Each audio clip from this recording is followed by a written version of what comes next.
Então nós nascemos da semente de Deus, a palavra pregada, a semente incorruptível. E nós agora recebemos o Espírito Santo que vai nos ajudar na nossa vida cristã. Vai nos ajudar o quê? A ficarmos mais e mais parecidos com Jesus Cristo. Vai nos ajudar o quê? A vencer o pecado. O pecado vai continuar nos atraindo, mas nós vamos combater esse pecado e vamos vencer esse pecado. Porque temos agora a ajuda do Espírito Santo. Então ele vai colocar em nós o fruto do Espírito e nós vamos procurar desenvolver as qualidades, que são aí 9 qualidades desse fruto do Espírito em nossa vida.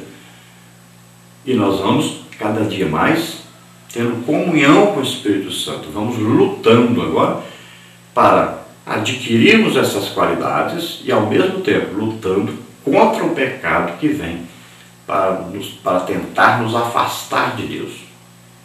Ao mesmo tempo, nós vamos compartilhar essa salvação com outras pessoas, vamos pregar para as pessoas para que elas também sejam salvas. Então, essa é a vida cristã.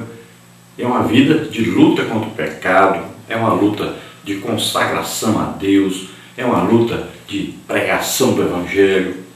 Então veja só, é uma vida agitada, uma vida que tem aí vida realmente. E isso vai até o dia do arrebatamento. Se morrermos antes, vamos para o paraíso esperar o dia do arrebatamento. Se no dia do arrebatamento nós estivermos vivos, então nós seremos transformados, o corpo é transformado e nós subimos ao encontro do Senhor para estarmos para sempre com Ele. Glória a Deus, aleluia. Então, um ato de pecado trouxe a condenação, o pecado de Adão. Um ato de justiça trouxe salvação a todos, olha aí. Assim também, para todos, trouxe salvação. Jesus morrendo por nós na cruz. Veja bem que isso aí destrói a teologia calvinista, né? E é um dos versículos mais importantes para combater o calvinismo. É esse versículo mesmo, exatamente. Então encerrou todos eles, diz, todos pecaram por causa do ato de Adão. Agora todos alcançam graça por um ato de justiça, o ato de Jesus, Jesus morrendo por nós na cruz. Então esse ato trouxe a todos a oportunidade de salvação. O problema do calvinismo é que ele pega a palavra todos, e todos para eles não significa todos. Eles aprenderam a pegar o todos e dizer todos só os escolhidos. É uma coisa impressionante. Quando as pessoas estão cegas para as coisas de Deus, fica difícil, né? Também eles não têm o Espírito Santo. Eles odeiam o Espírito Santo. Para eles, dons do Espírito Santo não existe mais. Batismo do Espírito Santo é só na época dos apóstolos.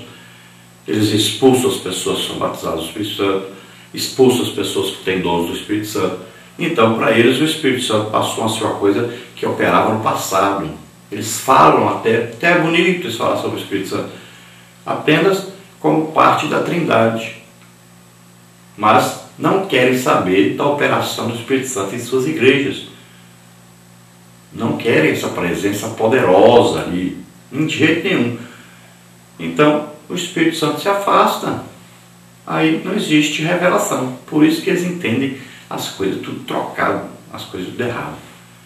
Nós temos que evangelizá-los. Temos que falar realmente o que significa as palavras na Bíblia, ajudá-los a se encontrar com Deus, para que eles possam ainda ter esperança. Porque senão acabar caindo a blasfêmia contra o Espírito Santo. E aí não tem jeito mais. Não tem perdão mais.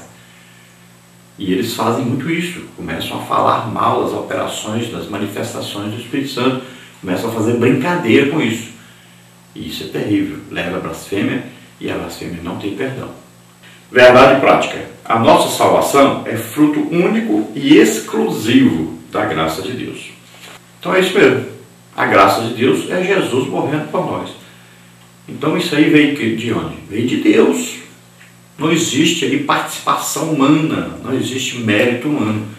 Tudo aí vem de Deus. É um plano que Deus arquitetou, Jesus executou esse plano e o Espírito Santo nos revela esse plano. A leitura bíblica em classe está aí na carta do apóstolo Paulo aos Romanos, capítulo 5, do versículo 6 ao versículo 10, o versículo 15, o versículo 17, o versículo 18, o versículo 20, e depois no capítulo 11, versículo 6. Vamos ler então. Porque Cristo, estando nós ainda fracos, morreu a seu tempo pelos ímpios. Porque apenas alguém morrerá por um justo, pois poderá ser que pelo bom alguém ouse morrer. Mas Deus prova o seu amor para conosco em que Cristo morreu por nós, sendo nós ainda pecadores. Logo, muito mais agora, sendo justificados pelo seu sangue, seremos por ele salvos da ira. Porque se nós, sendo inimigos, fomos reconciliados com Deus pela morte de seu Filho, muito mais, estando já reconciliados, seremos salvos pela sua vida. Mas não é assim o dom gratuito como a ofensa.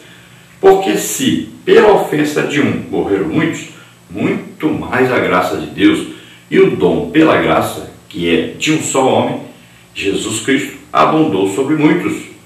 Porque se pela ofensa de um só a morte reinou por esse, muito mais os que recebem a abundância da graça e do dom da justiça reinarão em vida por um só, Jesus Cristo.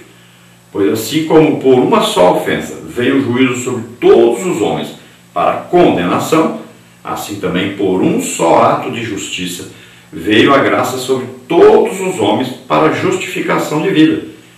Veio, porém, a lei para que a ofensa abundasse, mas onde o pecado abundou, superabundou a graça.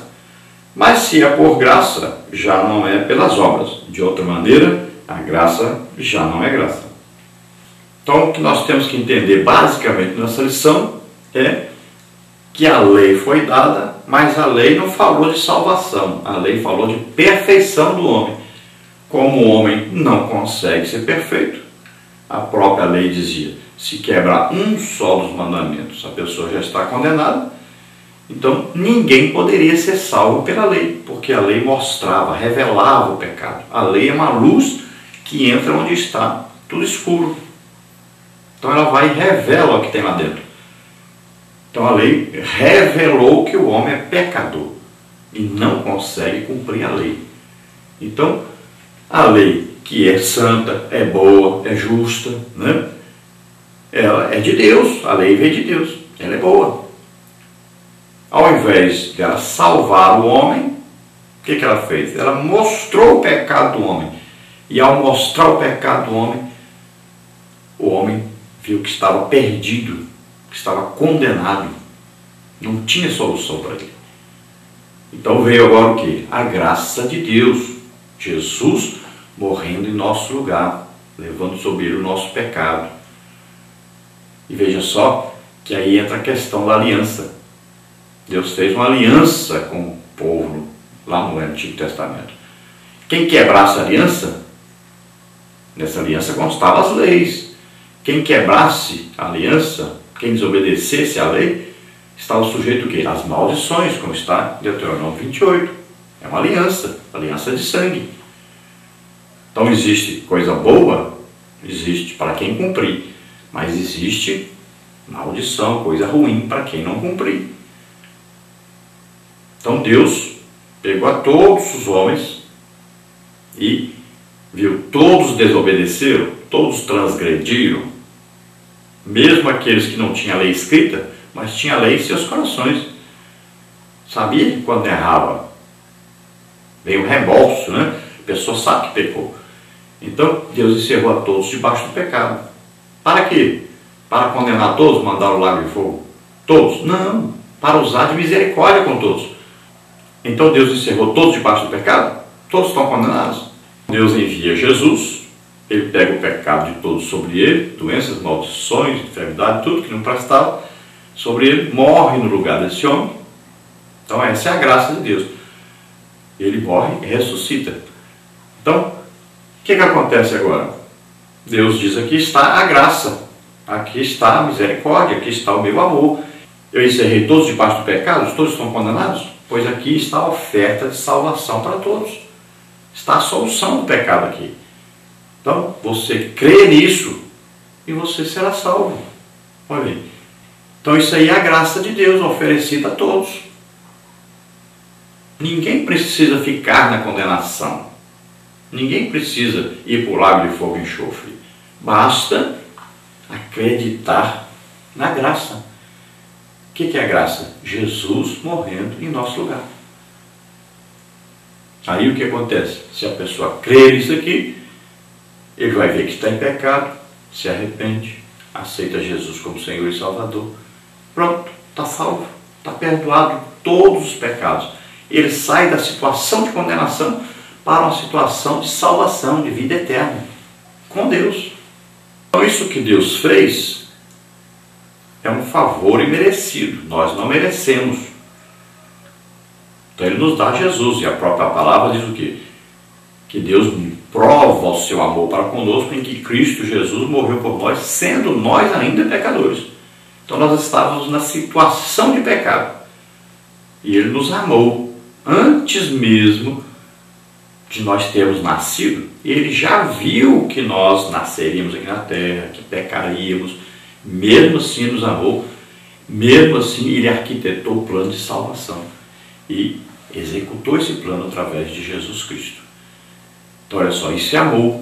É amar pecadores que nem sonhavam que existia Deus ainda, né? Que nem queriam saber de Deus, que só se viam condenados, mas Ele nos amou primeiro, ofereceu a nós então perdão, a misericórdia, o seu amor, através da graça que é Jesus morrendo em nosso lugar. E isso muitas vezes se torna um escândalo. Por quê? Porque as pessoas dizem assim, quer dizer que eu nasci num lar evangélico, então vivi uma vida assim, mais para o lado de santificação, quase não pequei, né? Fiz coisa pouco errada. Quer dizer que eu estou na mesma situação do que aquele que matou, roubou, prostituiu, né? Adulterou, fez de tudo que não presta? Sim, todos estão numa situação de pecado, merecem a condenação. Olha só, todos iguais. Pecaram, não interessa se é pouco ou muito, se é pecado ameno ou grave, não interessa. Todos pecaram. Então estão todos destituídos da glória de Deus. Estão encerrados todos debaixo do mesmo pecado. Ofenderam a Deus, desobedeceram a Deus. Olha só que coisa maravilhosa. Então tem muita gente que não entende a graça. A graça é Jesus morrendo por nós. Então Jesus vem, morre no lugar de todos os pecadores. Não importa se pecado muito, se é pecado pouco, se é pecado grave, se não é. Não importa, Ele morreu no lugar de todos os pecadores. Ele levou os pecados de todos sobre Ele. Então, a pessoa aceitou isso, acreditou nisso, está salvo. Não importa o que ele fez. E isso causa escândalo para muitos. Porque eles dizem, bom, se eu quase não pequei, eu vou ser salvo pelo mesmo sacrifício de Jesus Cristo do que aquele que pecou muito, então eu vou pecar bastante. Vou ser perdoado do mesmo jeito, vou ser salvo do mesmo jeito. Olha só. Então isso é um escândalo, às vezes, para a pessoa que vive da maneira boa. Por isso que tem muita gente que não consegue encontrar Jesus. Porque ele fala assim, não, mas eu não sou assim. Eu dou esmolas, eu ajudo as pessoas, eu vou para a missa, ou vou lá para o culto, eu leio a Bíblia, eu gosto das pessoas, trato as pessoas bem e tal. Então ele fala assim, não, mas Deus não pode me deixar, não pode me condenar, eu sou uma pessoa boa.